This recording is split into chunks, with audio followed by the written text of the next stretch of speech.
Hello students, welcome to Tricks and Tips for IIT JEE. So here we are going to talk about the third concept in mole concept और इसमें हम लोग limiting reagent के बारे में देखेंगे।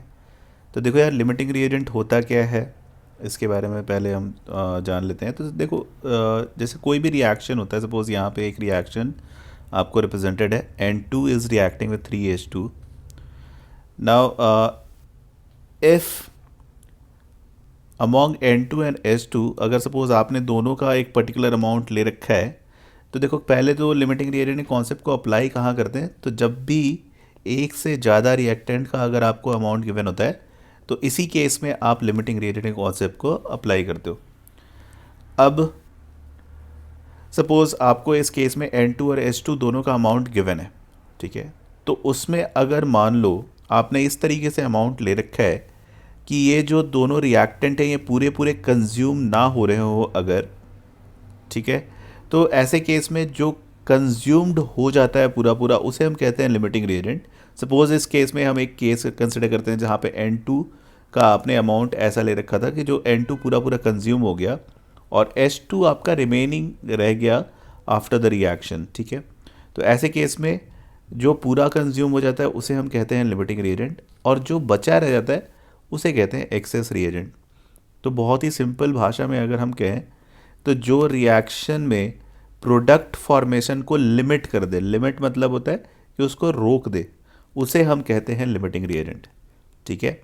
The reagent which limits the amount of product formation is called limiting reagent और जो उसके अलावा बाकी जो होंगे जो बचे रह जाते हैं उसको हम कहते हैं एक्सेस रिएजेंट, ठीक है।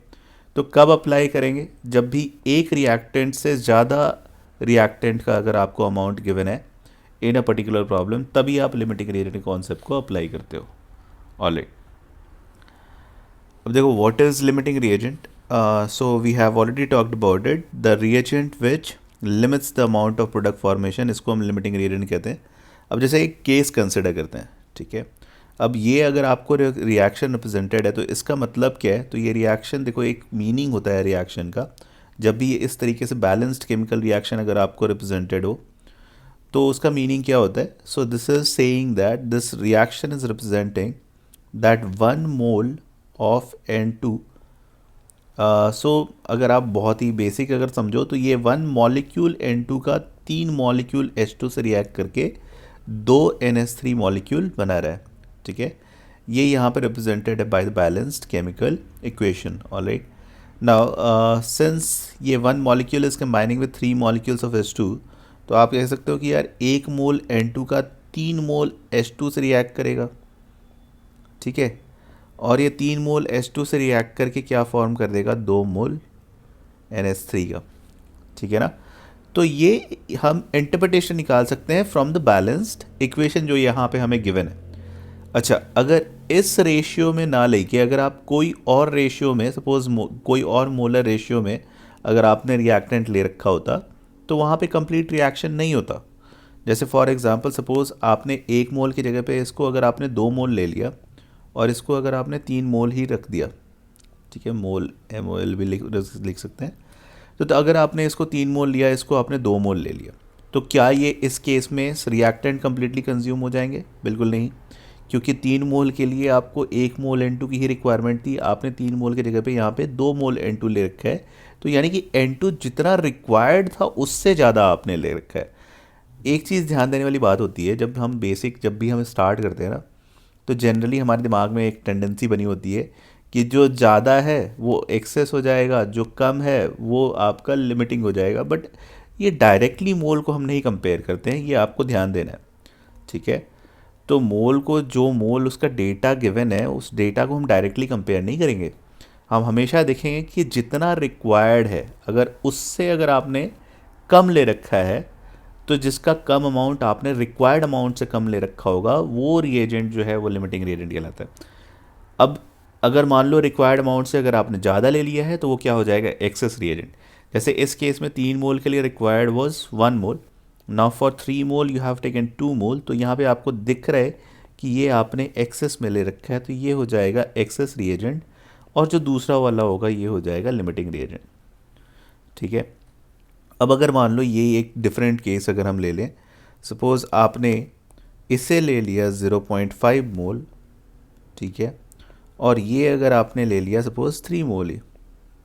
Now in this case again 3 मोल के लिए required was 1 mole, you have taken 0.5 mole, that means जो आपने ले रखा है वो रिक्वायर्ड अमाउंट से कम है, तो इस केस में ये लिमिटिंग रिएजेंट हो जाता है और ये एक्सेस रिएजेंट हो जाता है, ठीक है। अच्छा देखो, मोल से कंपेयर करना है ना, चीज़ें बहुत आसान हो जाती हैं। अगर आपको डायरेक्टली मास गिवन होता तो मास से आपको मोल कन्वर्ट करना पड़ता। जैसे एक और केस मैं लेके आपको समझा देता हूँ। Suppose N2 is reacting with 3H2 and this is forming 2NH3, यही हमारा रिएक्शन है। अब अगर इसमें आपको मोल की जगह पे मास दे रखा होता, लेट्स से इसका आपने ले लिया 28 ग्राम, नाउ H2 का सपोज आपने 4 ग्राम लिया, ठीक है। अब इसमें अगर बताना होता कि लिमिटिंग रिएजेंट कौन सा है, तो देखो इसके लिए एक तरीका होगा, ठीक है। First we are going to convert this into mole, ठीक है ना। मोल में अगर आप कन्वर्ट करते हो तो ये हो जाता है आपका 1 mole. Now if you convert this into mole तो 4 डिवाइडेड बाई 2 ये हो जाएगा 2 मोल्स, राइट। नाउ यहाँ पे फिर से आप कह सकते हो क्योंकि 1 मोल ऑफ N2 के करस्पॉन्डिंग इसका 3 मोल रिक्वायर्ड था, आपने 1 मोल N2 लिया और यहाँ पे 3 मोल ना लेके आपने कम ले लिया। Now whichever is lesser than required that becomes limiting reagent, तो ये हो जाएगा आपका limiting reagent, ये हो जाएगा excess reagent। अच्छा ये तो क्या हो गया कि जब आपको स्टोइकोमेट्रिक कोएफिशिएंट बहुत सिंपल सिंपल से दिख रहे हैं, जब आपको मोल का डेटा बहुत सिंपल है, 1 मोल है, 2 मोल है, तो आप इजीली कंपेयर कर सकते हो। अगर मान लो थोड़े कॉम्प्लिकेटेड से मोल हो गए, लाइक 0.03 मोल एक का आपने ले लिया, दूसरे का 0.25 या कुछ समथिंग रैंडम इस तरीके डेटा अगर हो, तो उस केस में क्या करोगे। तो कभी कभी क्या होता है कि थोड़ा डायरेक्ट कंपैरिजन जो है ये मुश्किल हो जाता है, तो इसके लिए हम लोगों ने एक प्रोसेस बना रखा है कि आपको लिमिटिंग रिएजेंट कभी भी आइडेंटिफाई करना हो तो you can always follow certain steps to find the limiting reagent. We are going to write down the steps here. Now let's say you have, तो पहले ऐसा करते हैं ना, कोई केस ही कंसिडर कर लेते हैं, ठीक है। अच्छा यहीं पे एक केस हम यहाँ पे एक और देख लेते हैं। Suppose you have taken 0.35 mole of N2 and let's say corresponding to that you have taken 0.65 mole of H2। अब अगर इसमें अगर आपको आइडेंटिफाई करना है कि which is the limiting reagent, right, so one way is always to compare, right. अब इसके 1 मोल के लिए, N2 के 1 मोल के लिए इसका 3 मोल रिक्वायर्ड था, तो 0.35 मोल के लिए इसका 3 टाइम्स रिक्वायर्ड होगा। Now required will be what? So it will be 1.05 mole, right? Now you have taken 0.65 mole, which is lesser than the required, so this becomes the limiting reagent, right? This is the one way. The other way is you can directly divide the given mole, जो भी आपने या फिर जो भी मोल आपने ले रखा है उसको आप स्टोइकोमेट्रिक कोएफिशिएंट से डिवाइड करो, राइट। जैसे इसका stoichiometric coefficient is 1, so you will divide it with 1। इसका स्टोइकोमेट्रिक कोएफिशिएंट इज़ 3, तो आप इसको 3 से डिवाइड कर दोगे और डिवाइड करके देख लो कि जो छोटा होगा वो लिमिटिंग रिएजेंट बन जाएगा, ठीक है। तो यही आपको करना होता है। अब जैसे यहाँ पे अगर इसको आपने 3 से डिवाइड किया तो this will become 0.21 and 6, right, 2166। Now 0.2166 is definitely lesser than 0.35, तो whichever is the lesser that becomes limiting reagent, ठीक है ना। इसको मैंने 3 से डिवाइड कर रखा है 0.65 को, जो इसका स्टोइकोमेट्रिक कोएफिशिएंट है, दिस इज 3। या एक बार मैं इसको ढंग से रिप्रेजेंट कर देता हूँ for your convenience. This is 3, alright, got the point. So अगर एक जनरल स्टेप्स अगर हम लिखना चाहते हैं तो हम क्या करेंगे। Suppose you have some random reaction, ये A is reacting with B and this is let's say producing C plus D and whatever, एक इतना ही हम रखते हैं, ठीक है ना। ऐसा कोई रिएक्शन हो रहा है। Now if this reaction is given to you और लेट्स से आपने A का कोई रैंडम सा एक मोल भी मैं एज्यूम कर लेता हूँ। Suppose you have taken, okay, या, so let's say you have taken X mole of A, all right, and you have taken Y mole of B. Now पहले तो ये ध्यान देना है कि लिमिटिंग रिएजेंट आप तभी अप्लाई करते हो जब एक से ज़्यादा रिएक्टेंट के मोल गिवन हो। तो यहाँ पे आपको दिख रहा है ए का भी मोल आपको गिवन है या फिर एंड बी का भी मोल आपको गिवन है। अच्छा, तो यार ऑब्वियसली लिमिटिंग रिएक्टेंट का केस तभी हम यूज़ करेंगे जब हमें एक से ज़्यादा रिएक्टेंट का अमाउंट पता हो, या फिर आप कह सकते हो कि एक से ज़्यादा रिएक्टेंट के आपने डिफरेंट डिफरेंट अमाउंट लेके जब आप रिएक्ट कराते हो, and let's say after the reaction you are expecting a product, कोई प्रोडक्ट बन रहा है, ठीक है, तभी लिमिटिंग रिएक्टेंट केस पॉसिबल है। अब जैसे सपोज आपको एक प्रॉब्लम दे रखा है जिसमें सिर्फ एक ही रिएक्टेंट का अमाउंट मेंशन्ड है, दूसरे का अमाउंट मेंशन्ड ही नहीं है, और पूछ रहा है कि ये कंप्लीट रिएक्शन अगर हो रहा है let's say corresponding to given amount of one reactant A, तो find the amount of product formed, ठीक है। तो under that scenario you don't need to apply the concept of limiting reagent, right? So limiting reagent का concept आपको वहीं पे apply करना है जहाँ पे एक से reagent ज़्यादा reactant का amount given होता है already. Now, so what are you going to do to identify the limiting reagent, right? तो ऐसे में क्या करना होता है कि जो भी आपको मोल ऑफ ए गिवन है, जैसे इस केस में suppose x is the mole of A given. So you have to divide x with A and y with B, which is the stoichiometric coefficient of B. ठीक है, तो ये दोनों का जब आप डिवाइड कर देते हो, when the given mole is divided by the stoichiometric coefficient, now you compare the data, right? So in this case, let's say we are assuming that x by A is coming out to be lesser as compared to y by B. तो जो भी lesser आता है that becomes the limiting reagent. Got the point? So whichever is lesser, so out of these two, whichever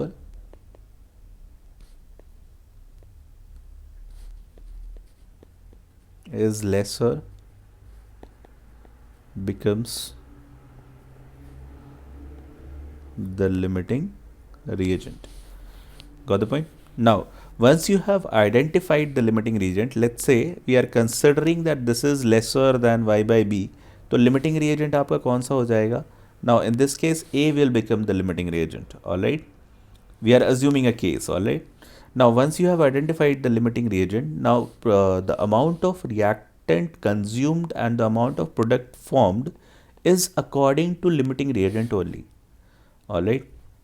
So here what we are going to do now, so as if you are aware about the stoichiometry, so in a stoichiometry what happens now, अगर आपको सिर्फ A का amount पता होता और B का amount कितना consume हो गया ये अगर आपको पता करना होता है, तो we had relation, right? So amount of mole of A reacted by A equals to क्या हो जाता है?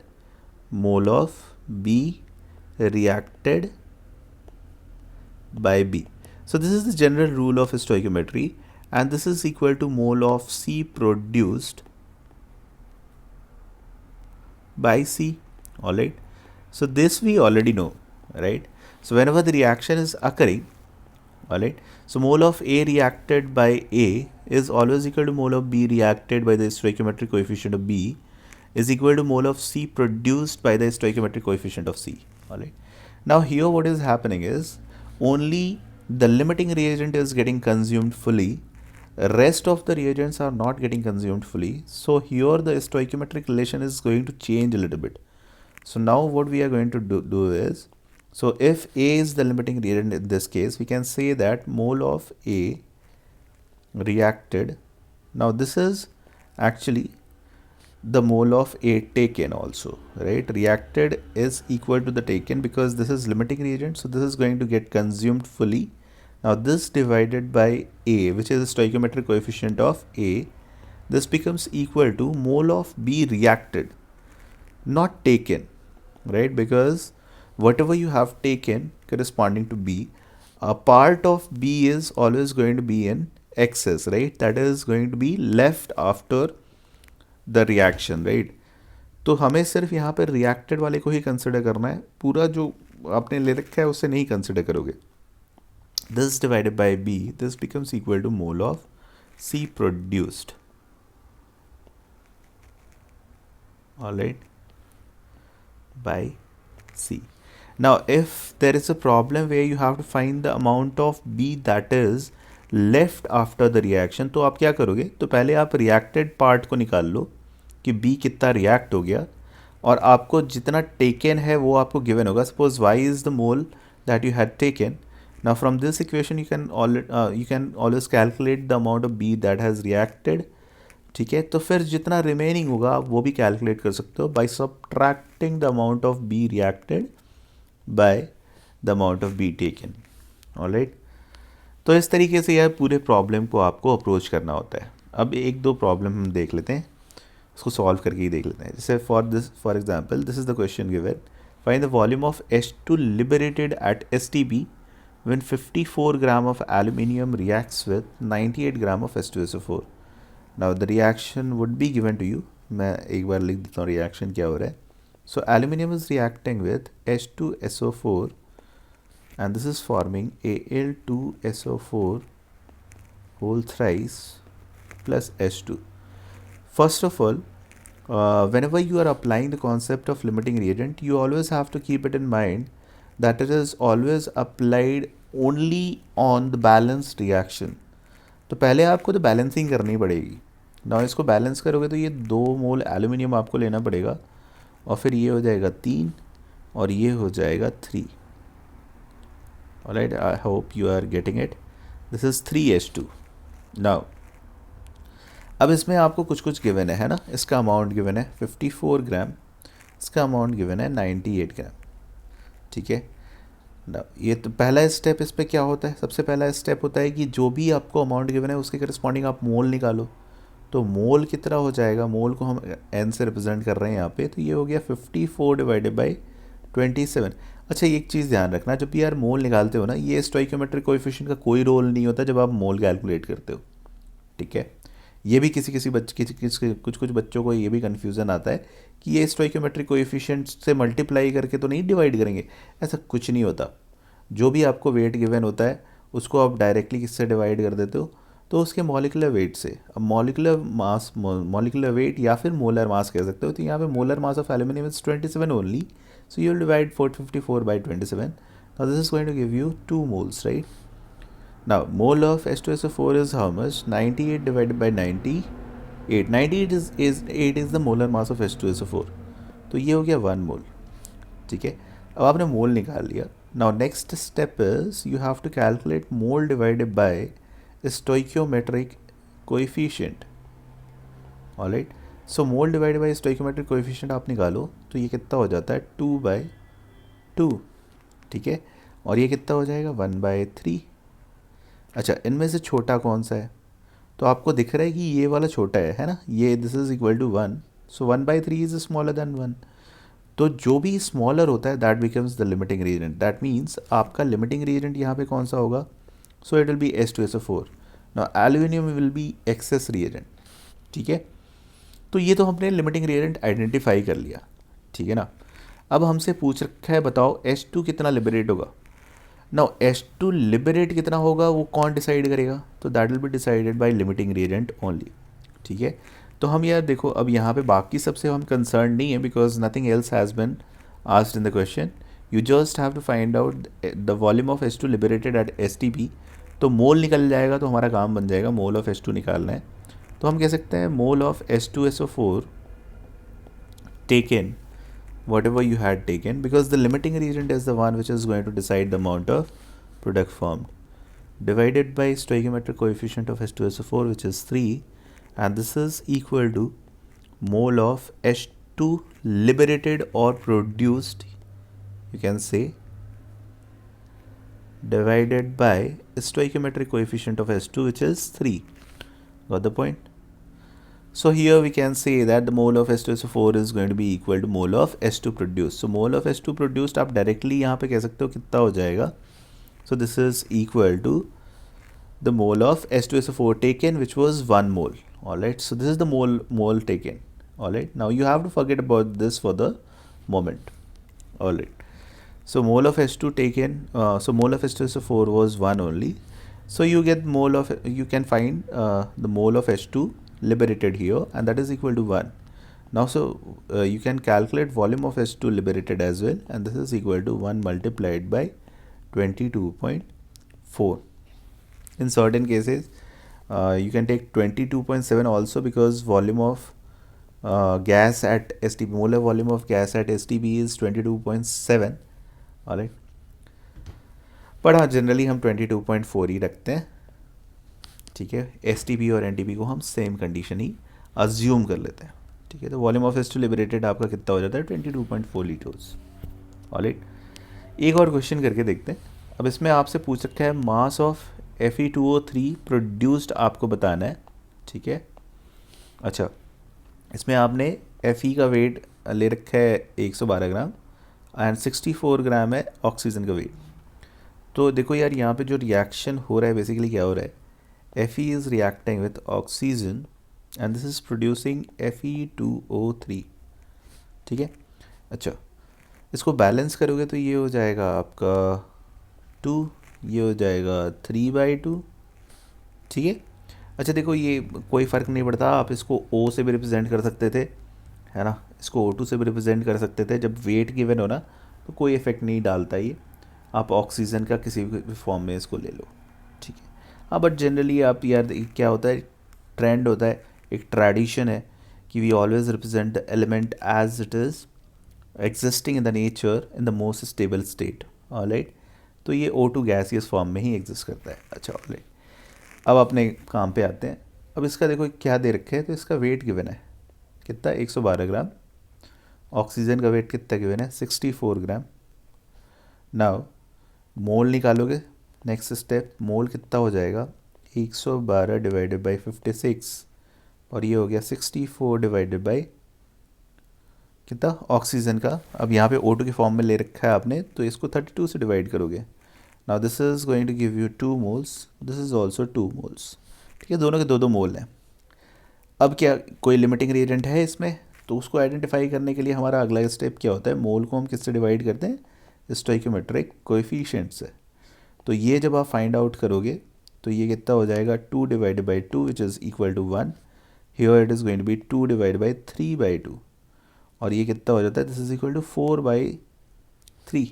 अच्छा, 1 और 4/3 में छोटा कौन सा है, तो 1 is smaller, right. So since 1 is smaller, this becomes the limiting reagent. That means this is the limiting reagent in this case. और ये क्या है, excess reagent है, ठीक है। अब देखो, limiting reagent is going to decide that how much Fe2O3 is going to be formed, right? अब देखो, ये सब आप सिर्फ limiting reagent आइडेंटिफाई करने के लिए ही करते हो। Once you have identified the limiting reagent, now rest of the things are going to be catered by the equation that we had seen, right? Now we can write that mole of Fe taken, since this is the limiting reagent, ठीक है, divided by 2 equals to क्या हो जाएगा, mole of O2 reacted divided by stoichiometric coefficient of O2 which is 3/2 equals to mole of Fe2O3 produced by stoichiometric coefficient which is 1 here, ठीक है ना। अब यहाँ से हम क्या निकाल सकते हैं, mole of Fe taken is what, so mole of Fe taken was 2 moles, तो यहाँ पे आपके पास इक्वेशन बन जाएगा 2/2 equal to mole of O2 reacted by 3/2 equal to mole of Fe2O3, got the point, by 1. So what you had to calculate, in the first case you have to calculate mass of Fe2O3 produced, so mole of Fe2O3 equal to, तो आपके पास आ गया produced, and this is equal to what, this is equal to 1 from this equation.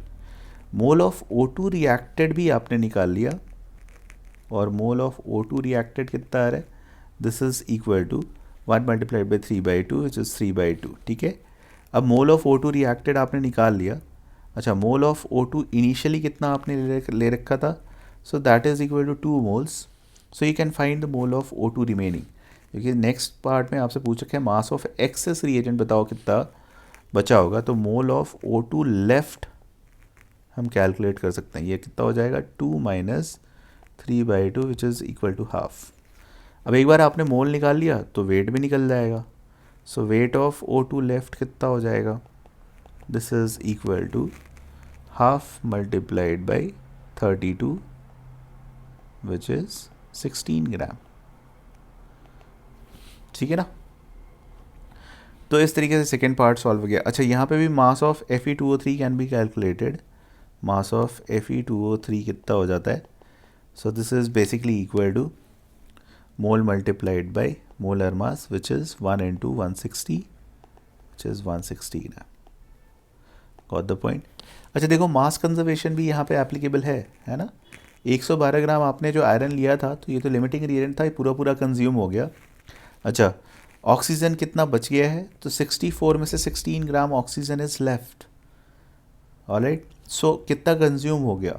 तो अगर आप देखोगे तो कितना हो जाएगा? सो this is 48 gram which has been consumed. Now 48 gram of oxygen has been consumed, 112 gram of Fe has been consumed. तो ये टोटल कितना Fe2O3 बना देगा? सो this is 48 plus 112 which is 160 gram. Got the point. तो mass conservation भी यहाँ पे applicable है। हाँ, 16 ग्राम ऑक्सीजन लेफ्ट रह जाता है, sorry 16 gram oxygen is left. Now this is everything about the limiting reagent. Okay, see you in the next video.